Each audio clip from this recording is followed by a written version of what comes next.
yang bagus akan bisa berjalan jika mempunyai sistem yang tepat. Banyak pebisnis yang ingin bisnisnya berjalan autopilot. Mereka ingin bisnisnya berjalan tanpa perlu ada kehadiran mereka. Namun sayangnya, kebanyakan dari mereka itu tidak tahu bagaimana caranya membuat sistem yang tepat.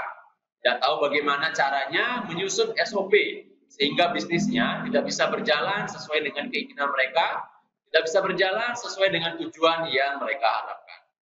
Oleh karena itu, hari ini saya akan mengundang salah seorang pakar SOP di Indonesia. Beliau bernama Ali Mahdi, dan beliau ini adalah seorang konsultan SOP dan juga telah menulis puluhan buku SOP perusahaan. Beliau juga sering memberikan training mengenai SOP di berbagai kota di seluruh Indonesia dan juga telah dipercaya oleh berbagai macam perusahaan untuk menyusun ataupun membuat SOP untuk perusahaan tersebut. Dan sebentar lagi kita akan berbincang-bincang, kita akan ngobrol dengan beliau lebih banyak, sehingga kita bisa belajar bagaimana menyusun SOP, terus apa kegunaan SOP, terus kenapa kita juga perlu membuat SOP dari awal. Jadi kita nggak perlu nunggu besar dulu bisnisnya untuk membuat SOP, tapi kita mulai dari sejak dini. Sehingga nanti ketika perusahaan kita sudah bertambah besar, maka perusahaan kita akan menjadi perusahaan yang kuat dan juga akan lebih mudah dalam mengelola perusahaan tersebut. Nah, sebelum kita berbincang-bincang dengan beliau, saya akan tampilkan dulu cuplikan video mengenai beliau. Silakan disimak video yang satu ini.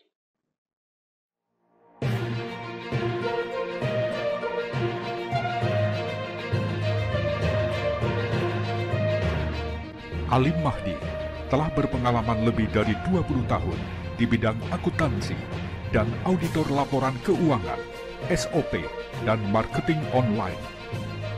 Pembawaannya yang tenang, detail dan terstruktur, serta komunikasi yang baik dan networkingnya yang baik pula, yang telah membawanya sebagai penulis serial buku SOP perusahaan, bisnis coach, konsultan, dan mentor bisnis pada workshop dan pelatihan dengan materi yang berkaitan dengan bidang standar operating prosedur, bisnis proses manajemen, penyusunan laporan keuangan, spiritual building, G-Coach, expert partner spesialis SOP, dan pendamping UMKM bersertifikat Badan Nasional Sertifikasi Profesi. Ali Mahdi juga menguasai sistem akuntansi dan analisa laporan keuangan, serta ahli di bidang penentuan harga pokok produksi.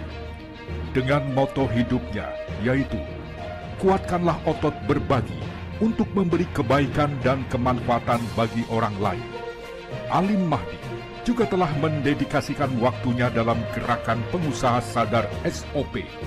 Ali Mahdi yang lahir di Mojokerto dan berdomisili di Denpasar, Bali ini adalah founder dan owner beberapa bisnis, di antaranya Master SOP, konsultan SOP dan sistem bisnis, CV Lingkar Madani Sentosa, penerbit Lingkar Madani yaitu penerbitan buku dan serial contoh SOP perusahaan, bisnis kuliner Ciman, Cilok Mania, Cilok Sehat dan Bergizi, Lampu Kaki Lima, toko sepeda anak Madani Kids, Madani Toys, dan founder Master Studio Bali. Bisnis tidak hanya besar, tapi juga harus dikuatkan. Dan rupanya SOP itu kelihatannya nggak penting, tapi rupanya sangat banyak penting. Jadi menurut saya semua usaha apapun bentuknya, besar atau kecil, mesti kudu punya SOP. Terima kasih Master SOP.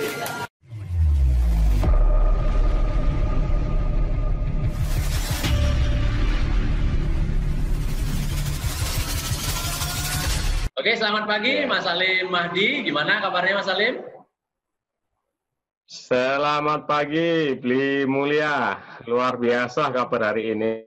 Iya, selalu luar biasa ya. Luar biasa. Jadi, apapun keadaannya selalu semangat, selalu luar biasa. Wajib itu. Rumus pertama itu semangat ya. Rumus kedua optimis ya. Optimis ya. Rumus ketiga kembali lagi semangat. Gitu, Kembali lagi semangat ya.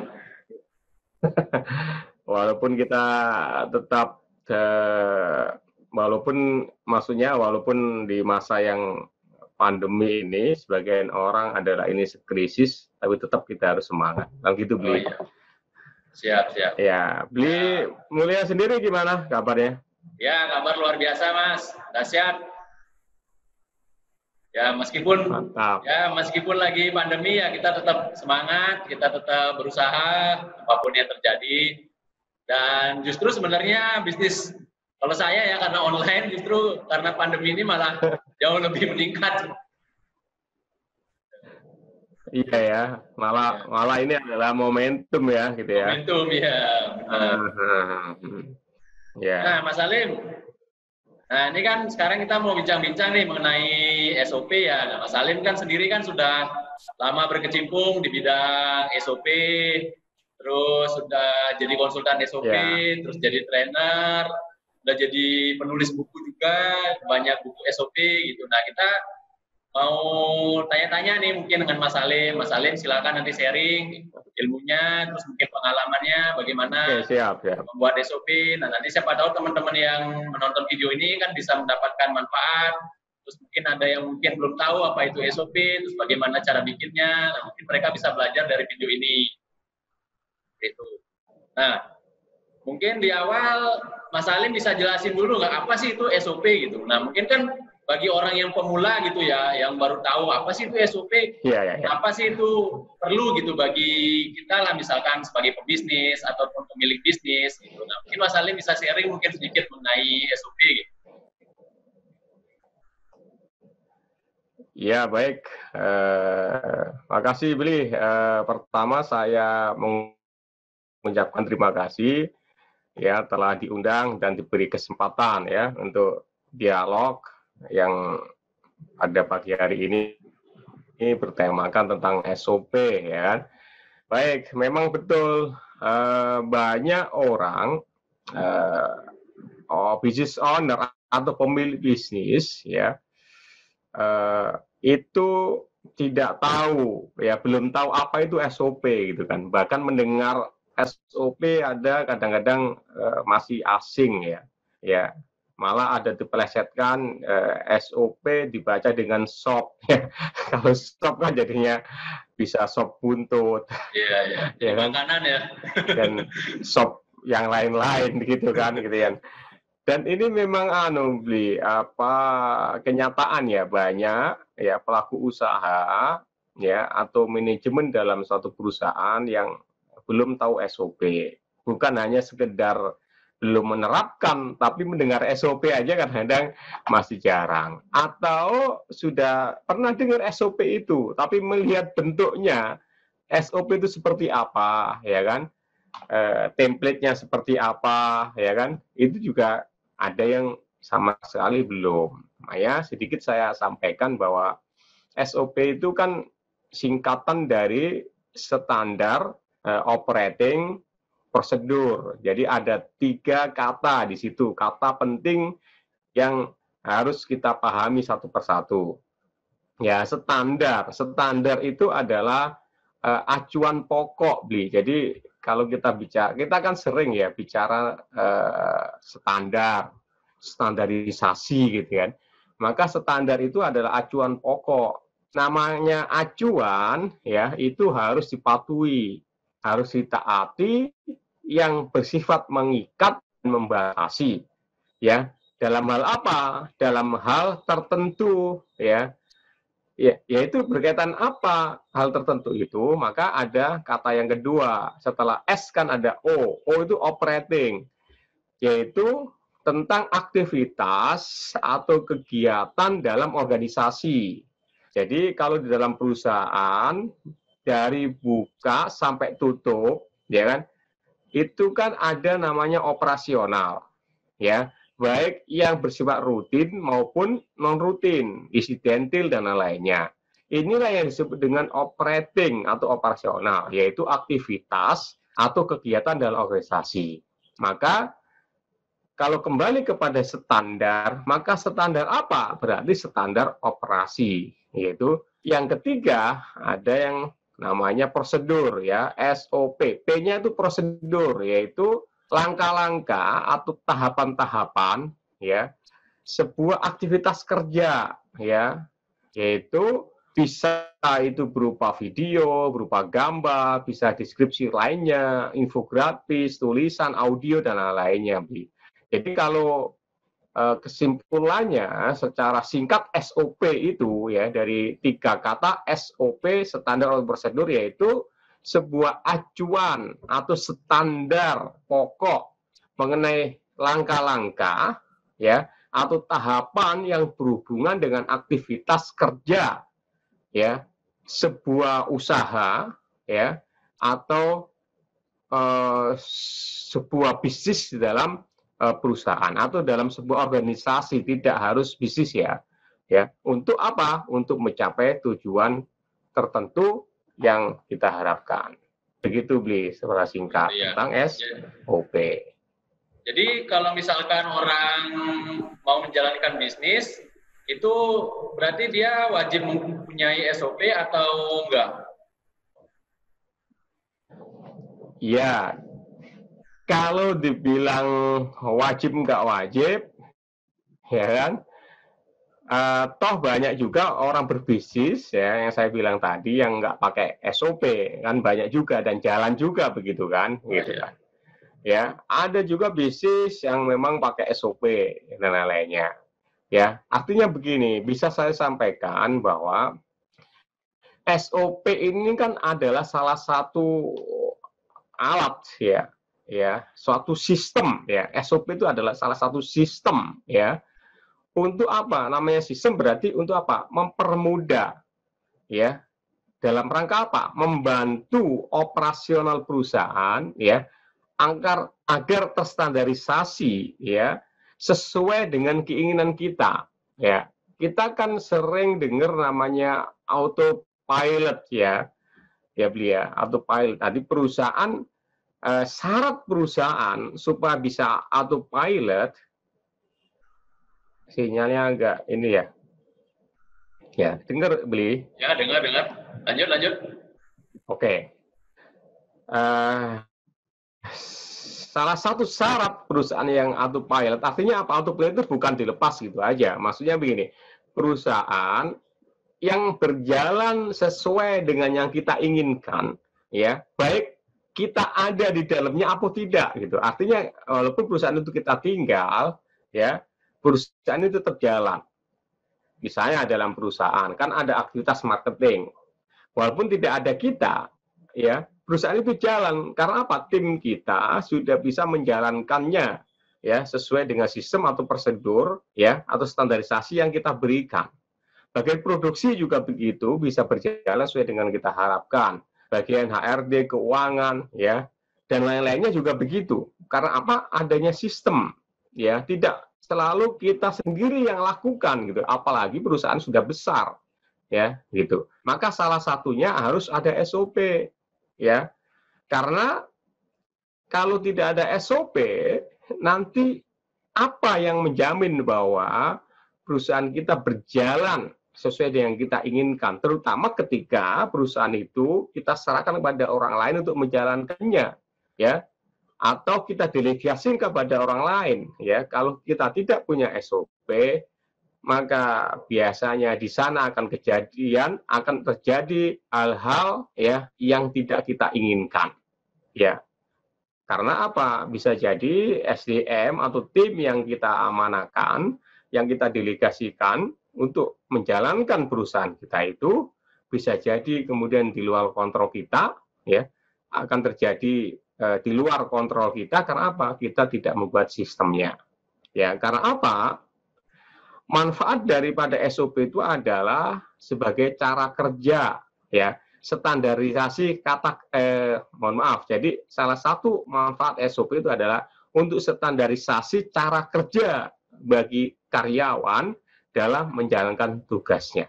Begitu. Artinya boleh aja tidak pakai SOP, nggak masalah, ya, nggak masalah nggak pakai SOP, ya kan. Dan SOP tidak penting sebetulnya, ya, terutama tidak penting untuk siapa? Tidak penting bagi, ya, business owner atau pengusaha yang ingin besar perusahaannya, yang ingin teratur perusahaannya, ya itu nggak penting. Tapi kalau ingin perusahaannya besar, kuat, berkembang, ya, kemudian terus maju walaupun tanpa Anda, tanpa kita di dalamnya sebagai owner, maka Anda perlu SOP. Begitu. Berarti kalau misalkan orang nih, misalkan kalau pebisnis pemula itu misalkan kan belum punya karyawan yang banyak. Nah itu apakah mereka sebaiknya sudah mulai merencanakan menyusun SOP-nya atau mungkin menunggu punya timnya beberapa orang dulu baru bikin SOP atau gimana sebaiknya kalau menurut Mas Alim? Oke, yes. Ini pertanyaan yang baik dan saya suka ini. Begini, Bli. Setiap bisnis, betapapun levelnya itu masih awal, ya mungkin karyanya masih sedikit, ya kan? Bahkan masih sendiri, tetap SOP sudah harus dipikirkan, ya. Walaupun perusahaan itu kita handle sendiri, misalnya kita sebagai marketing, kita sebagai produksi, kita sebagai keuangan juga kalau sendiri kan gitu kan. Jadi kita kulaan sendiri atau kita produksi sendiri. Terus kita jual sendiri, kita pasarkan sendiri secara online misalnya. Kita kasih label sendiri ya. Ketika ada transaksi kita tangani sendiri ya, kita cek sendiri uang masuknya di rekening. Kemudian kita packing sendiri, kita labeli, kemudian kita shipping sendiri. Bisa jadi begitu. Ya. Nah, apa yang aktivitas kerjaan yang saya sebut tadi mulai dari marketing ya, kemudian apa lagi ya, labeling ya, kemudian marketing, kemudian shipping ya, itu adalah aktivitas dari operasional itu kan. Nah, jika tidak ada standarisasi dalam artian tidak ada SOP, kadang-kadang kita tidak konsisten ya, misalnya untuk mengirim barang gitu kan, ada nggak standarnya? Misalnya begini, kita kirim setiap ada order ya, atau kita kirim ketika orderan sudah lebih dari berapa unit gitu kan. Itu kan perlu ada sistem, perlu kebijakan misalnya. Oh, kita kirim aja supaya efisien. Misalnya minimal ada 5 orderan atau 5 unit baru kita kirim bersamaan keluarnya. Atau setiap ada orang beli kita kirim. Orang beli kita kirim, gitu kan. Kita harus ke kantor pos atau ke ekspedisi setiap 1 unit gitu. Itu kan perlu kebijakan, ya kan. Maka ada namanya standarisasi. Oke, kalau gitu kebijakan kita apa? Maka tetapkan menjadi SOP. Maka mengirimnya adalah mungkin setiap 5 unit baru kita kirim ya, dan lainnya. Begitu ya. Terus kemudian pertanyaan saya, Bu. Lebih gampang mana gitu? Lebih mudah mana, Bu? Misalnya, bikin SOP, bikin standarisasi yang namanya SOP ketika perusahaan masih kecil, apa perusahaan sudah besar, gitu kan? Atau pertanyaan saya ini, mudah mana bikin SOP atau sistem, ya, ketika perusahaan masih 1 orang pegawainya dibanding dengan sudah 1.000 orang, ya, atau masih 1 cabang dengan sudah 100 cabang. Tentu lebih mudah ketika kita membangun sistem ini yang berupa SOP ini ketika kita masih kecil. Ya, karena saya punya klien gitu kan, yang membangun perusahaan sudah besar, ya, membangun SOP-nya ya sudah besar, kemudian banyak karyawannya, banyak cabangnya, ya, maka di sini tingkat tingkat keberhasilan, maksudnya kesulitannya sangat dasar gitu. Karena apa? Perusahaan sudah terlanjur besar, begitu. Ya, maka artinya apa? Artinya dalam level apapun ya, usaha kita walaupun masih kecil tetap perlu adanya SOP. Tentu SOP-nya harus menyesuaikan, begitu. Berarti lebih bagus kalau misalkan kita udah mulai merencanakan, terus bikin SOP-nya mulai dari awal gitu Mas ya, dari perusahaan masih kecil lah gitu ya. Karena kalau misalkan udah besar, malah keteteran ya takutnya nggak bagus jadinya gitu ya, karena udah banyak gitu. Iya betul, Bli. Ya, karena ada kasus lagi ya, ini sering terjadi. Ketika perusahaan sudah lama, karena sudah banyak, ketika kita buat SOP, maka di sana banyak perlawanan, penentangan gitu kan. Ya, ketika perusahaan sudah lama, ya, kemudian banyak tim, ya, kemudian baru kita buat SOP. Biasanya itu sering terjadi karena menurut pengalaman saya ketika menjadi konsultan ya, itu banyak penentangan perlawanan dari karyawan sendiri, terutama karyawan yang merasa senior dan mereka tidak mau berubah, ya. Maka disitulah kadang-kadang kesulitannya. Oh iya, benar-benar. Nah, terus Mas, pertanyaan berikutnya nih. Kalau misalkan udah bikin SOP gitu ya, terus misalkan perusahaan tambah besar, itu apakah SOP yang sudah dibuat, itu apakah dipakai sampai terus, apa perlu disesuaikan lagi dengan size perusahaannya gitu? Otomatis kan tambah besar kan, perlunya kan jadi tambah banyak ya gitu, misalkan karyawan tambah banyak, terus mungkin aktivitasnya jadi tambah banyak. Nah itu SOP-nya bagaimana? Apakah masih tetap pakai yang dulu ketika kita baru memulai, atau misalkan kita ubah lagi, kita bikin yang baru kayak gitu? Oh ya, betul. Jadi gini, Bli. Jadi SOP itu harus sesuai dengan kondisi operasional saat ini. Artinya begini, kalau dulu kita buat ya dalam satu operasional, misalnya prosedur menerima pembayaran. Dulu masih kecil, ya. Kita terima cash gitu saja, kemudian kita catat, selesai. Nah, ketika sudah besar, bisa jadi penerima pembayaran sudah nggak bisa langsung kita terima langsung pakai cash, bahkan sekarang harus kita transfer, ya, gitu kan? Otomatis kemarin kalau kita terima cash langsung, sekarang harus lewat bank transfer gitu kan? Ya, apalagi sekarang banyak aplikasi keuangan online gitu kan? Ya, pasti SOP-nya berubah gitu kan? Ya, berarti SOP harus kita update ya secara rutin, paling tidak setahun sekali harus kita review. Ketika ada terjadi sesuatu yang tidak nyambung gitu ya, tidak sesuai, maka segera kita rubah. Makanya syarat membuat SOP itu ada 5. Kalau boleh saya sampaikan, pertama adalah SOP dibuat itu harus jelas dan mudah dimengerti, ya kan? Nggak boleh ribet ya, dan harus mudah dipahami dan dilaksanakan, itu yang penting, syarat pertama. Yang syarat kedua, SOP itu dibuat untuk kepentingan semua pihak. Misalnya dalam perusahaan kan banyak divisi, banyak departemen, atau banyak personil. Ya, SOP harus dibuat untuk kepentingan semuanya itu. Jangan hanya kepentingan 1-2 orang atau 1-2 departemen, gitu kan?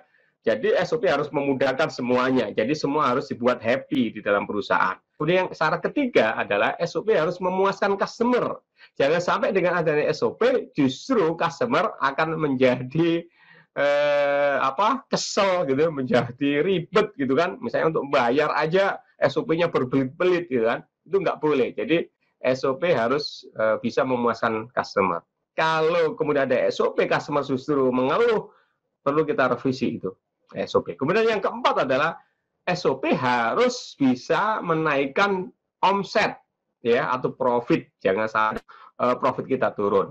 Ya, nah yang kelima syaratnya adalah SOP itu harus bisa diperbaiki dan bisa diimprove atau dikembangkan.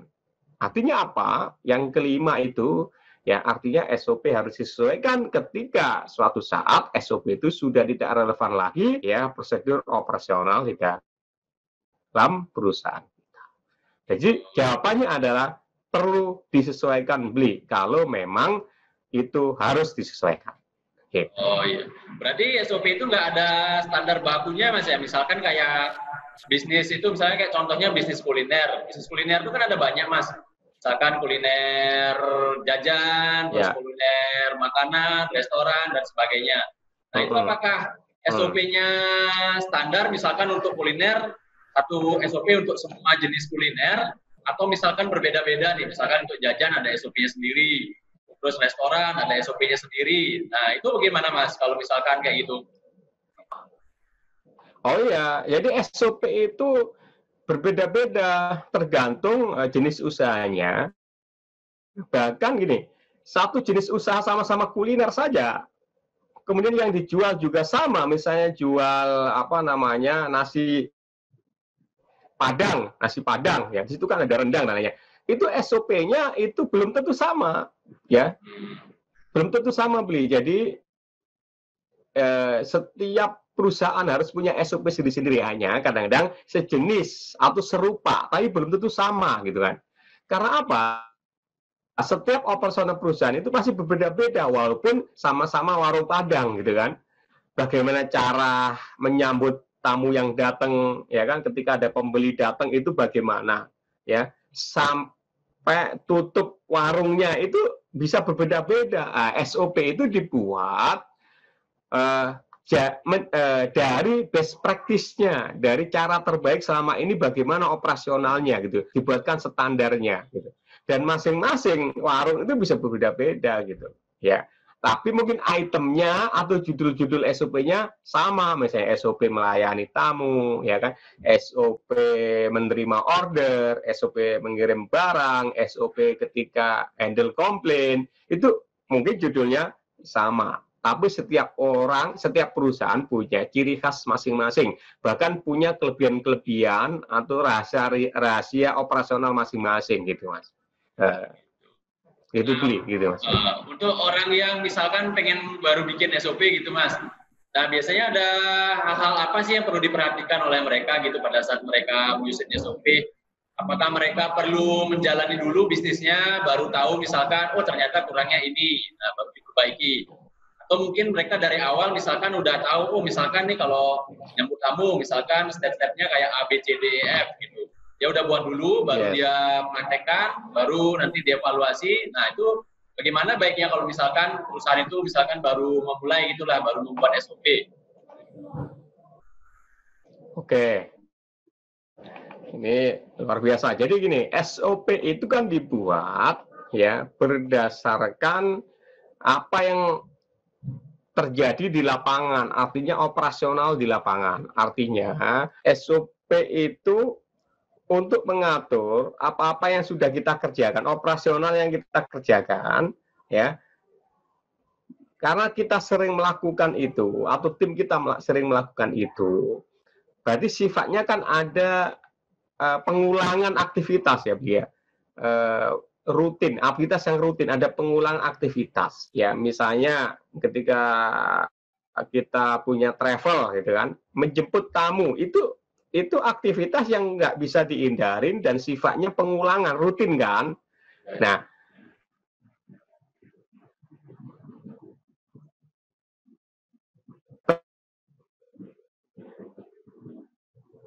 halo, bagaimana supaya menjemput tamu itu, ya kan? Maka perlu standar, ya. Bagaimana jemputnya, siapa yang jemput, ya kan, kemudian bagaimana greetingnya, salamnya ketika ketemu tamu, ketika kita jemput misalnya di bandara, tamunya apakah kita kasih duduk di depan dekat drivernya atau mungkin di tengah, ya itu harus ada SOP-nya gitu kan, ya maka operasional inilah yang kemudian yang perlu distandarkan gitu kan, distandarkan ya dari pengalaman. Ya, apakah kemudian kalau kita masih baru buka, pertanyaannya kan begitu. Ya, apakah nggak perlu buat SOP?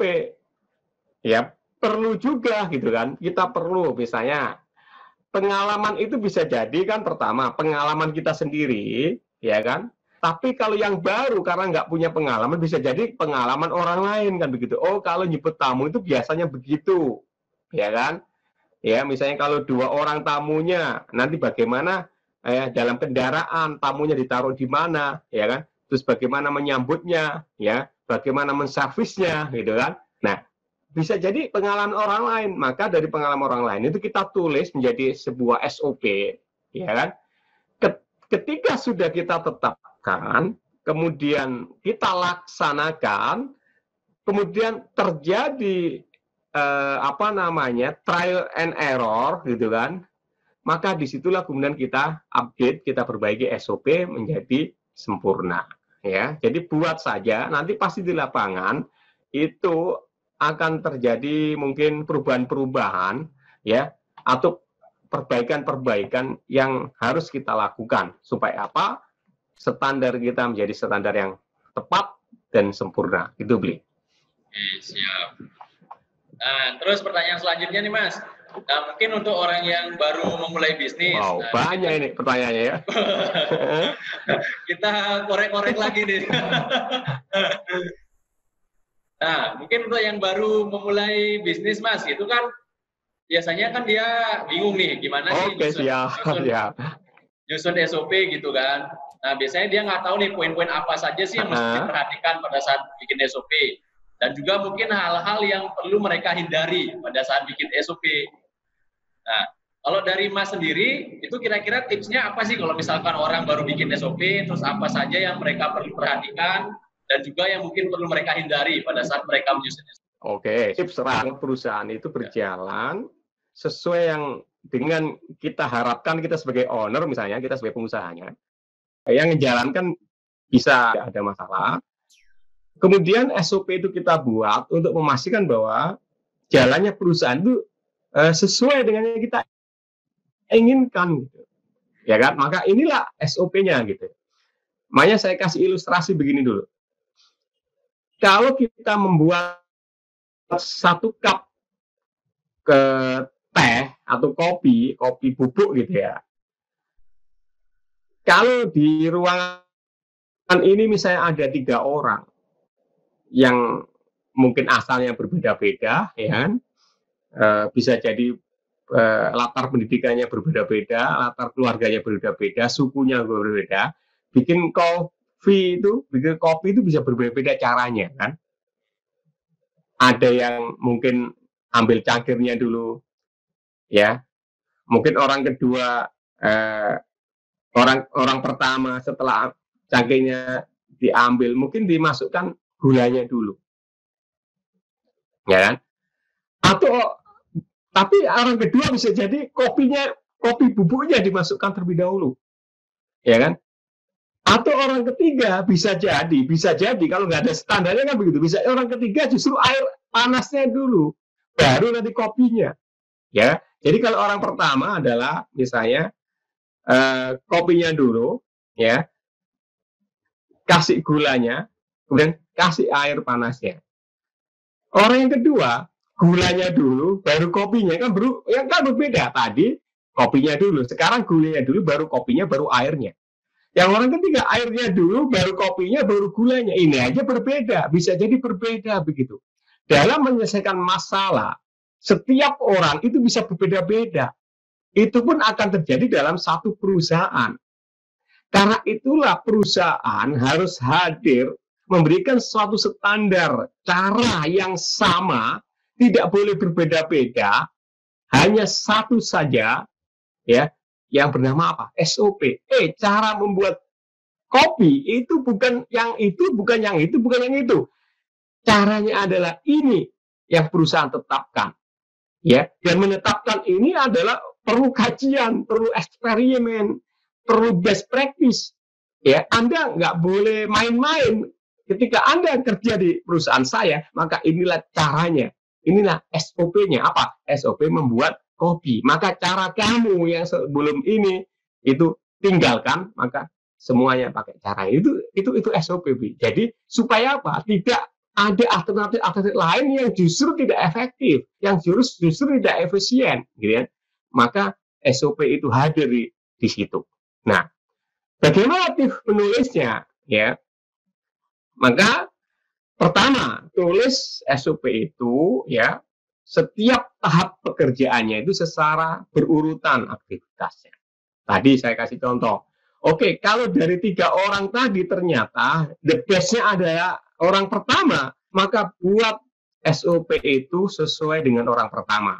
Misalnya, orang pertama tadi membuat kopi itu adalah ambil cangkirnya dulu, kemudian kasih bubuk kopinya, baru kasih gulanya. Ini contoh ya.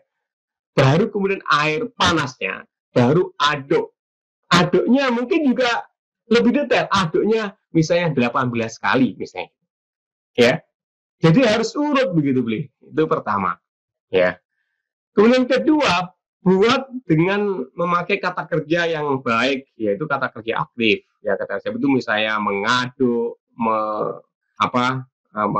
meminta, ya, melaporkan, ya, mengirim, ya, dan lainnya begitu. Kemudian dalam uraian SOP yang terlalu panjang, maka jangan lupa sisipkan suatu kata sambung nanti di sana ya. Ini sudah teknis sebetulnya ya. Kemudian lengkapi SOP itu dengan dokumen pendukung, ya, dokumen atau formulir, ya, dokumen atau formulir, gitu kan. Misalnya kalau kita punya warung, gitu kan, maka harus ada laporannya, ya. Sehari ini sudah berapa cup kopi yang sudah dibuat, begitu kan? Nah, seperti itu. Maka nanti ada progres, setiap hari ada berapa kopi yang dibuat. Ya. Nanti dalam seminggu akan ketahuan berapa rekapnya, dalam sebulan berapa rekapnya. Begitu, Bli. Saya kira itu sangat sederhana yang saya sampaikan. Gitu. Oke. Jadi sebetulnya menyusun SOP itu nggak terlalu rumit ya, Mas. Yang penting kan kita tahu tujuannya dulu gitu ya.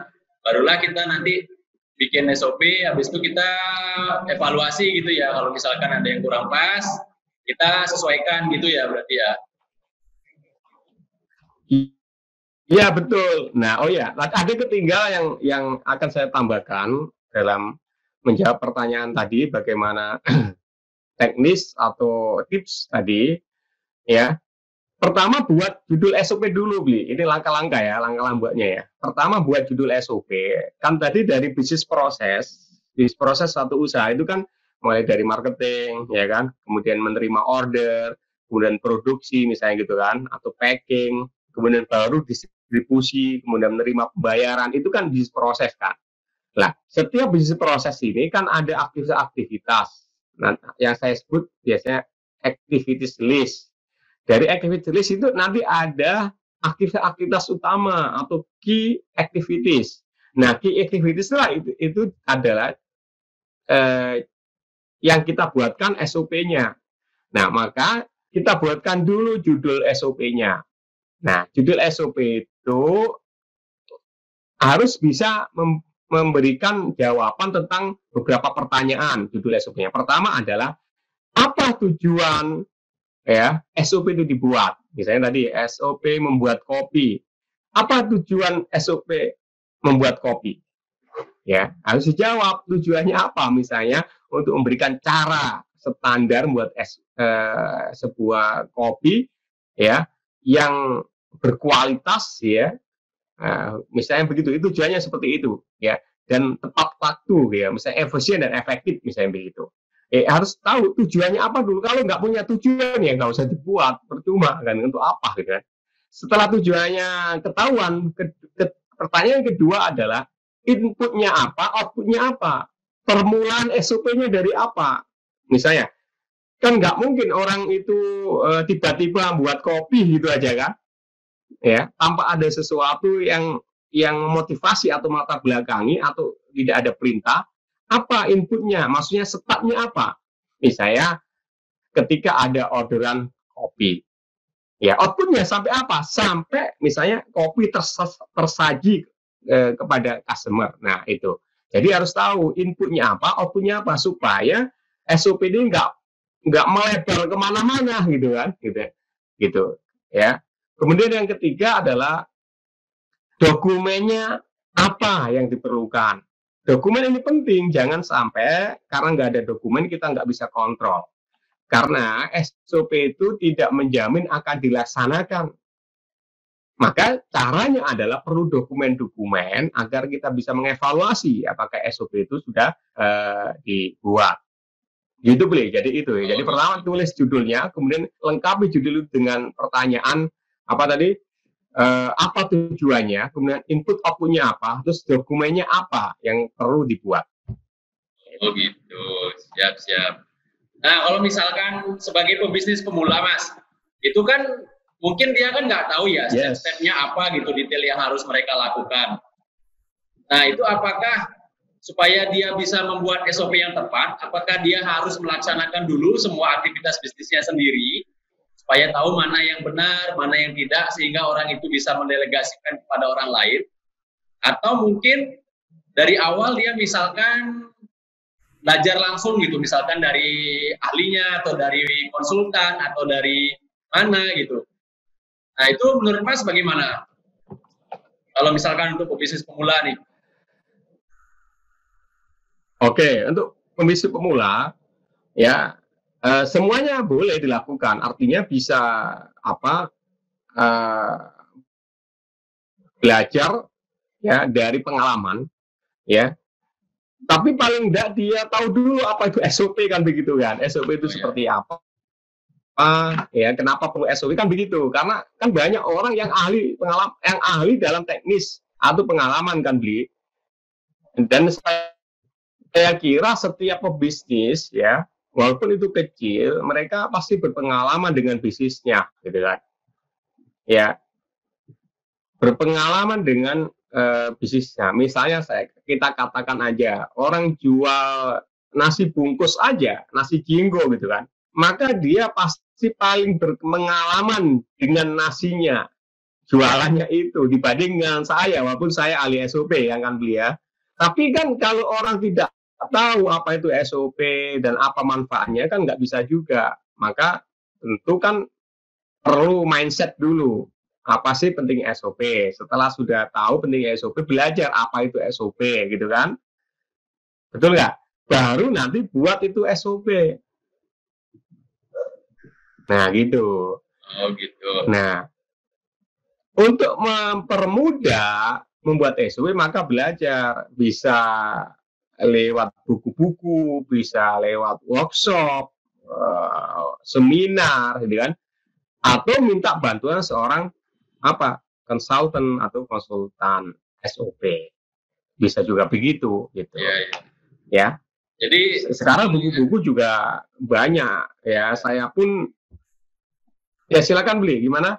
Ya, jadi alangkah baiknya jika orang itu sebaiknya belajar dulu gitu ya, dari yang sudah berpengalaman, terus cari tahu mana yang bagusnya seperti apa gitu. Jadi supaya nggak banyak trial dan error pada saat prakteknya gitu ya.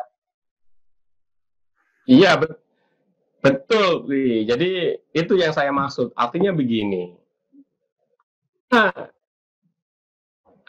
saya juga kan tetap belajar kan. Apa sih maksud tujuan kita kok selalu ingin belajar? Kan hal yang mubazir, hal yang tidak perlu gitu kan. Karena kalau belajar sama orang, ya kan, kita tidak harus mengalami kegagalannya dia, ya kan, gitu, supaya tidak terulang lagi gitu kan. Makanya kita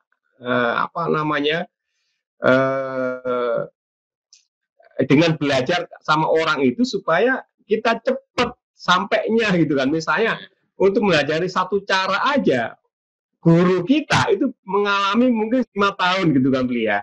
Tapi karena kita belajar sama dia, kita nggak harus mengalami 3-3 tahun untuk bisa solusi itu gitu kan. Makanya cara terbaik kita, saya kira, adalah belajar sama orang lain yang lebih pengalaman atau lebih tahu terlebih dahulu.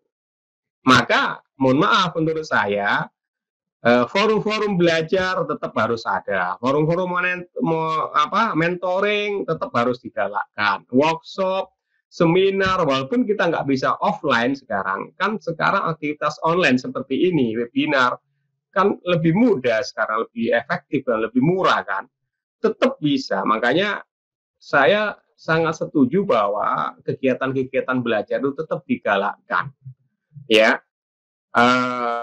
Mungkin ada orang yang mengatakan jangan jadi ahli workshop, ahli seminar dan lain-lainnya. Ya, saya kurang setuju karena saya punya prinsip begini. apa yang kita lakukan itu ya berawal dari ilmu. Ya, maka ilmu dulu sebelum kita lakukan atau paling tidak sama-sama kita lakukan, gitu kan? Gitu. Nah, cara untuk cari ilmu itu ya belajar. Ya, belajar ya memang tidak harus workshop, tidak harus seminar, ya. Bisa dari manapun gitu kan. Ya, artinya tetap kita belajar. Bahkan kalau prinsip saya itu belajar itu ya sampai kita mati belajar. Karena selalu ketemu hal-hal yang kita tidak tahu. Ya, setua apapun nanti kita tetap aja ada hal yang tidak tahu. Ya, baik masalah keluarga, masalah usaha, masalah pergaulan dan lain-lain. Ya, saya kira begitu, Bri. Jadi memang harus cara gampangnya itu belajar sama orang lain begitu.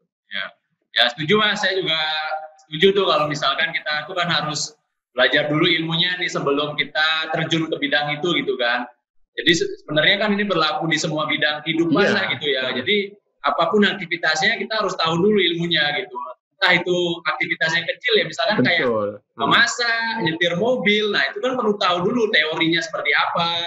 Terus misalkan ya biar kita nggak langsung nyoba, kita nggak tahu ilmunya, misalkan pas naik mobil nih, mana gas, mana rem, kita nggak tahu. Terus misalkan pada saat jalan naik, apa yang harus kita lakukan, nah itu kan harus tahu dulu detailnya. Karena kalau misalkan kita langsung praktek, ya pasti kacau nanti di jalan. Gitu, bahaya jadi, ya bahaya, bisa nggak nyampe tujuan kan nanti kita gitu. Nah makanya. Iya, Bli. Ya, makanya saya nggak begitu setuju sama orang yang meremehkan kelas-kelas belajar, ahli workshop lah disebut, alur seminar lah. Nggak masalah, mungkin ilmunya nggak dipakai sekarang kan, tapi paling nggak dia udah tahu gitu kan. Betul. Karena saya juga dulu sih waktu awal-awal bisnis kan juga langsung praktek aja gitu, asal hajar aja, nggak punya ilmunya. Nah, tapi setelah udah mengalami kerugian, udah pernah ditipu, nah baru akhirnya belajar gitu. Nah, tapi dari semenjak saya ikut seminar, itu ya benar. Iya, semenjak ikut seminar, ikut workshop, belajar dari orang yang lebih pintar, nah barulah bisnisnya lebih berkembang. Nah, jadi buat teman-teman juga nih yang misalkan pengen belajar gitu, pengen buat SOP, nah tentu teman-teman juga perlu tahu dulu teorinya gitu ya. Jadi misalkan pada saat pengen membesarkan bisnis, pengen bikin bisnisnya autopilot, nah tentu itu kan ada ilmunya. Nah, teman-teman yang nonton video ini juga perlu tahu bagaimana sih langkah-langkah detailnya, step-stepnya, terus apa saja yang perlu disiapin, terus apa saja yang perlu dihindari. Nah itu ada banyak faktor yang harus kita pelajari dan banyak detail yang perlu kita siapkan gitu supaya bisnis kita makin lama jadi makin besar dan makin kuat gitu. Jadi nggak hanya sekedar hajar aja. Nah takutnya kalau misalkan teman-teman nih trial dan error, langsung praktek, nggak tahu ilmunya, nah nanti tentu saja kerugian yang ditimbulkan bisa jadi jauh lebih besar gitu. Dibandingkan kalau misalkan menginvestasikan ilmu dulu gitu. Nah, buat kalau misalkan ada teman-teman nih yang misalkan yang nonton video ini pengen belajar nih Mas untuk nyusun SOP, terus belajar lebih detail bagaimana bikin SOP untuk bisnis gitu. Nah, gimana sih Mas? Apakah ada informasi mungkin yang bisa mereka ikuti, mungkin seminar, workshop, atau yang lain? Silakan Mas Salim. Oke, siap Li. Jadi gini, saya sudah lama ya di SOP ini, dan saya juga memberikan kelas-kelas workshop selama ini. Bahkan saya keliling Indonesia untuk memberikan workshop. Ya, kemudian saya juga punya kelas mentoring. Nah, di musim pandemi ini kelilingnya ya kita stop karena kan nggak boleh. Jadi kita sudah pakai online. Maka bagi teman-teman yang mau belajar, saya punya kelas free kok. Ada kelas free, berbayar juga ada. Saya ngadakan tiap minggu ini kelas belajar menyusun SOP secara praktis. Webinar SOP ya. Ya, itu setiap hari Selasa, ya. Bisa Rabu, bisa Selasa, pokoknya seminggu sekali. Itu silakan nanti join, itu free, ya kan? Itu free. Untuk apa? Supaya teman-teman, terutama yang baru merintis usaha UKM, itu tidak harus berbayar mahal, ya. Bahkan kita kasih gratis untuk belajar itu. Tapi saya juga punya kelas workshop yang berbayar, pakai platform online juga gitu kan. Ya, tapi bisa jadi itu nanti ya. Tapi yang penting tahu apa pentingnya SOP, ya dasar-dasar SOP, bagaimana membangun SOP, SOP secara praktis. Ya itu saya kasih fasilitas free itu ya free ya, nanti bisa diakses bisa daftar ya di webinar sop.com ya, itu seperti itu bisa diakses. Kemudian di samping itu saya juga membuat buku-buku kan, buku-buku serial contoh SOP perusahaan itu untuk apa? Untuk memudahkan teman-teman yang sedang menyusun SOP ya. Jadi saya siapkan itu beberapa contoh, bahkan saya punya 27 paket ya contoh SOP beli. Untuk apa? Sebagai referensi, sebagai contoh-contoh ya yang sedang kesulitan dalam menyusun SOP. Jadi kalau kita nyusun SOP itu kalau ada contohnya kan enak. Sama dengan kita kalau membuat kontrak kerja atau kontrak sewa menyewa, kan perlu templates kan. Nah, kalau ada template-nya, misalnya pada hari ini, bulan ini, tahun ini, kami yang bertantangan di bawah ini nama, ya, kemudian alamat. Itu kalau nggak ada template-nya kan kesusahan, kita lama kita mikirnya. Tapi kalau ada template-nya kan tinggal ganti-ganti, tinggal sesuaikan. Nah, saya bikin contoh-contoh SOP, ya, untuk membantu rekan-rekan, ya, mempermudah, ya, membangun SOP-nya itu, ya, sehingga contoh-contoh ya ini yang berupa lembaran-lembaran SOP yang saya buat ini akan sangat membantu Bapak Ibu atau rekan-rekan sekalian gitu. Kalau itu memang berbayar gitu kan gitu. Tujuan saya adalah supaya teman-teman bisa menyusun SOP dengan mudah. Karena apa? Saya juga sering adakan workshop. Kadang-kadang setelah workshop begitu praktek di kantornya masing-masing, di perusahaan masing-masing, masih kesulitan bagaimana ya menyusun SOP ketika dikomplain sama orang, gimana SOP ketika ada melayani tamu, bagaimana SOP yang ini yang itu begitu kan. Nah, saya sudah mulai membuat SOP itu membantu Anda. Gitu, Bli. Kalau untuk bukunya itu teman-temannya bisa dapat di mana, Mas? Ada akses websitenya atau kontaknya di mana bisa dapetin?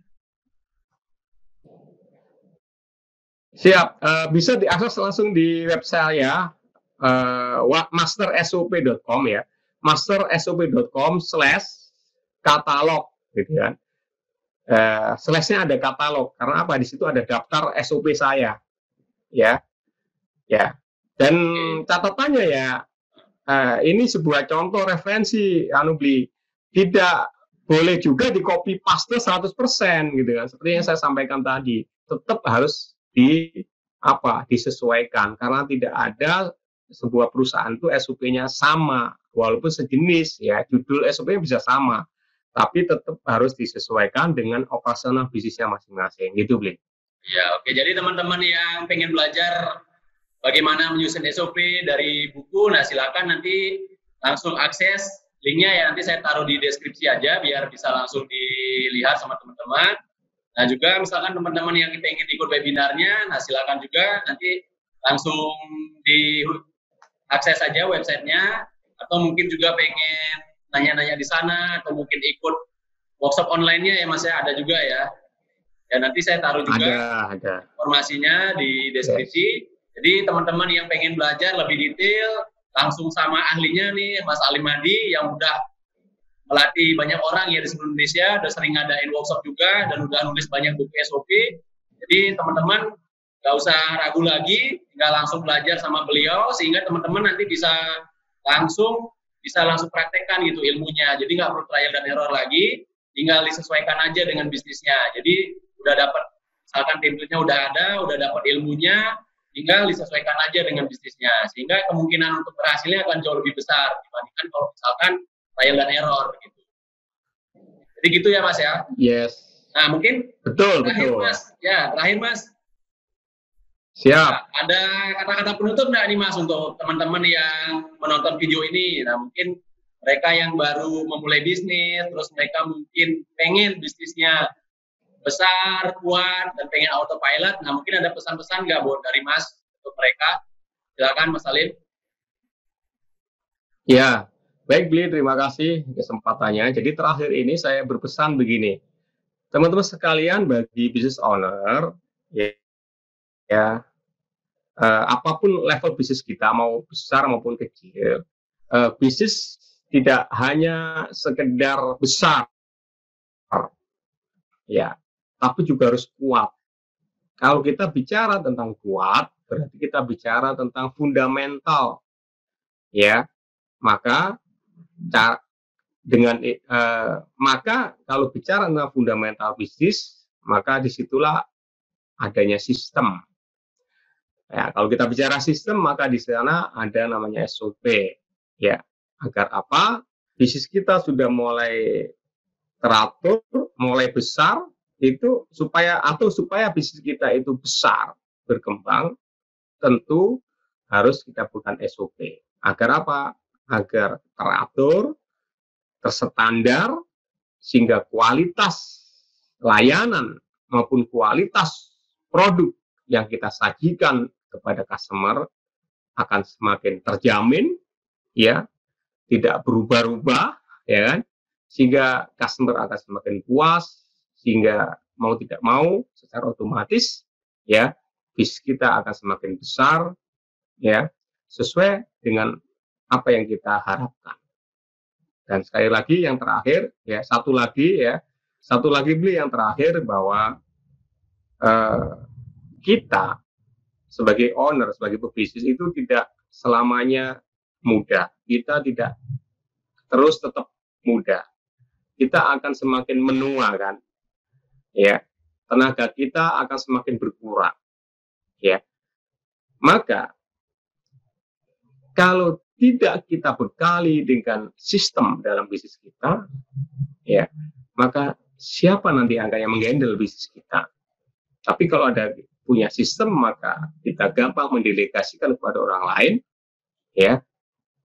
Walaupun dikerjakan oleh orang lain, tetap kita bisa mengontrolnya dan bisa memastikan bahwa perusahaan kita tetap berjalan dengan baik, ya. Tentu karena apa? Karena ada SOP. Saya kira demikian, Bli. Mohon maaf atas segala kekurangan. Ya, saya pribadi, Ali Mahdi, ya, sebagai konsultan SOP yang sering orang nyebut saya Master SOP, mengucapkan terima kasih secara khusus kepada Bli Mulia. Ya, Bli Mulia adalah guru saya tentang Google Ads, ya. Dari nol saya belajar sama beliau. Terima kasih, Bli. Oke, sekian dulu kata penutup, ya, dari Mas dan teman-teman sekalian. Ya, sekian kata penutup dari Mas Ali Mahdi. Ya, semoga bincang-bincang kali ini bermanfaat, ya, buat teman-teman yang menonton video ini. Nah, silakan buat teman-teman yang ingin belajar lebih detail, silakan langsung akses, ya, link websitenya. Silakan teman-teman belajar lebih detail mengenai SOP dan bikin bisnisnya jadi jauh lebih kuat, lebih dahsyat, dan lebih sukses di masa depan, sehingga bisa bermanfaat untuk orang banyak. Ya. Amin. Oke, sekian dulu ya Mas Salim. Terima kasih nih udah menyempatkan waktu buat hadir di Zoom. Sama-sama Bli. Luar biasa, saya suka ini seperti ini. Ya, supaya banyak orang tercerahkan ini. Ya, betul, ya. Semoga bermanfaat buat orang yang menonton, ya. Oke dan Mas Salim, kalau gitu, terima kasih, Bli. Ya, kita dulu ya, saya tutup dulu, sampai ketemu lagi berikutnya, ya. Sukses selalu buat Mas Salim. Siap. Terima kasih, Bli. Mudah-mudahan bermanfaat. Ya. Amin. Oke, Mas.